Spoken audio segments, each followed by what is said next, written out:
So we're approaching April and the Home Assistant team yet again have been hard at work, and the beta version of Home Assistant 25.4 has been made available for release, and there's some interesting stuff in this version. I think there's something there for everyone. So let's take a look.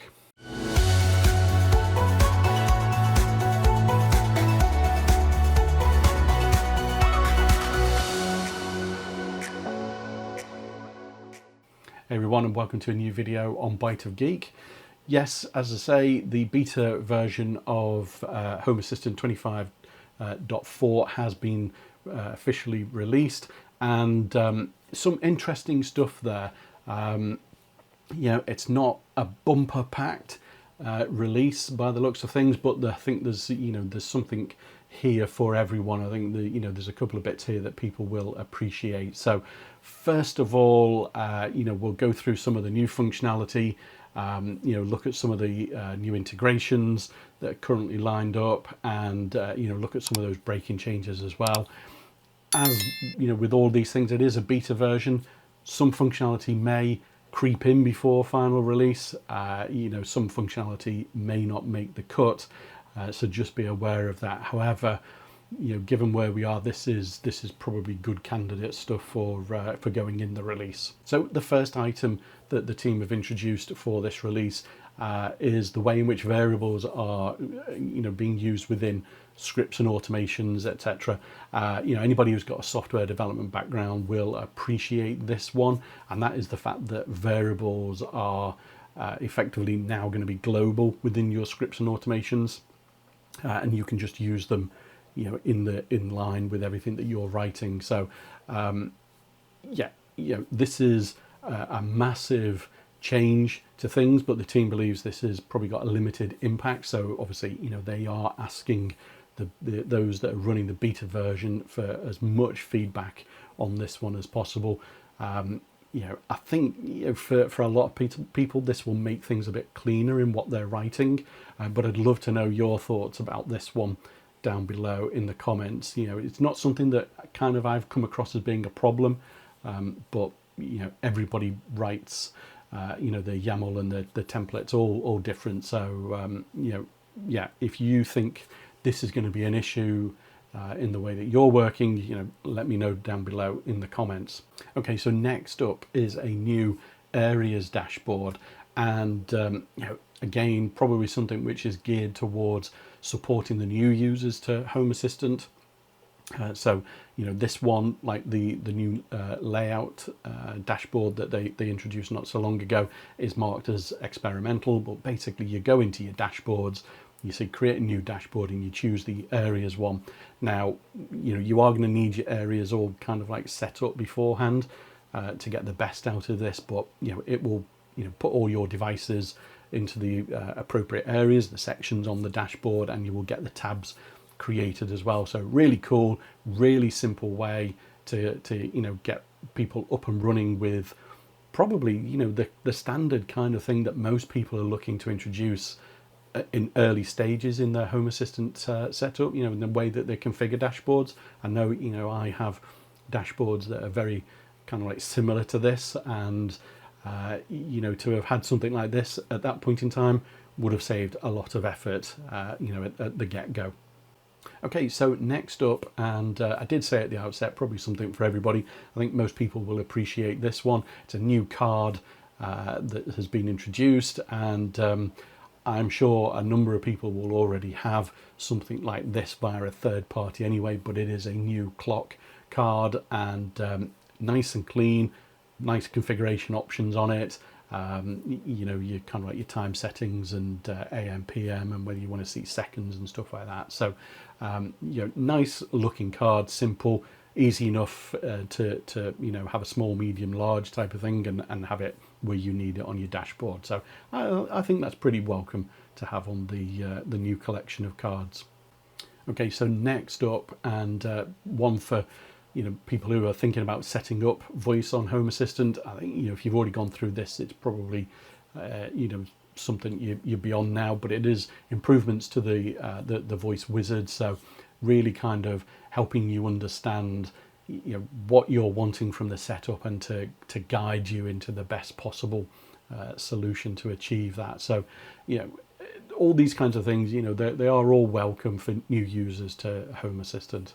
Okay, so this next one I think this is huge, and I know an awful lot of people are going to appreciate this being added into the next version, and that is continued conversations. So if you've gone and bought the the Home Assistant voice device, and you're fed up of saying "Okay, Nabu" all the time, every time you're trying to interact with it, this has resolved that problem. This is a huge step forward in the ability to just keep on rolling with your smart speaker and LLMs in general. So they've got lots of examples here. It's kind of one of them is that your Home Assistant detects that you've arrived home from work, and it asks you a question and then you can respond. They're not wrong when they say this has got huge potential. So if you think that's going to be a big thing for you, definitely hit the like button on this video, because obviously the team have worked massively hard to get that fully implemented. And to add to that, what they've also introduced is a pre-announced sound, so that you don't just get prompted out of the middle of nowhere by a smart speaker. It's in the same kind of way as what other smart speakers do as well. So I think that just kind of like puts the cherry on the top of the icing on the cake. Okay, so next item, I'm going to just hold my hands up here because I didn't even realize this was available as someone who subscribes to Nabu Casa, but you can have a backup of your Home Assistant installation there. And if you have a problem, then how do you get that backup back down onto your system? So that has been introduced in this version of Home Assistant. If you have some kind of system failure and you need to get back up and running again, then you will be able to restore that from the Nabu Casa cloud. So I think that is a very welcome addition, and certainly makes it a lot easier and a lot quicker for people to be able to get up and running quickly when they have a problem. So in terms of integrations then, well, there's not an awful lot listed here at the moment. There's obviously still plenty of time, and we may well get some more added before official release. There may well be some added during the incremental version upgrades as well. So the first one is Pterodactyl, and that's for game server management. Not something that's of use to me, but I'm sure there's plenty of people that will appreciate that integration being added. Next up, we've got a remote calendar. So this is to add a remote calendar URL to Home Assistant. And finally, there is a Bosch alarm integration. Now, there is no link on this one at the moment, so and there's no name for the author for this one as well. So this may or may not make it into the final release. We'll have to wait and see. And then we've got a handful of virtual integrations as well. As always, there's a lot of changes to existing integrations, and there's some nice improvements there.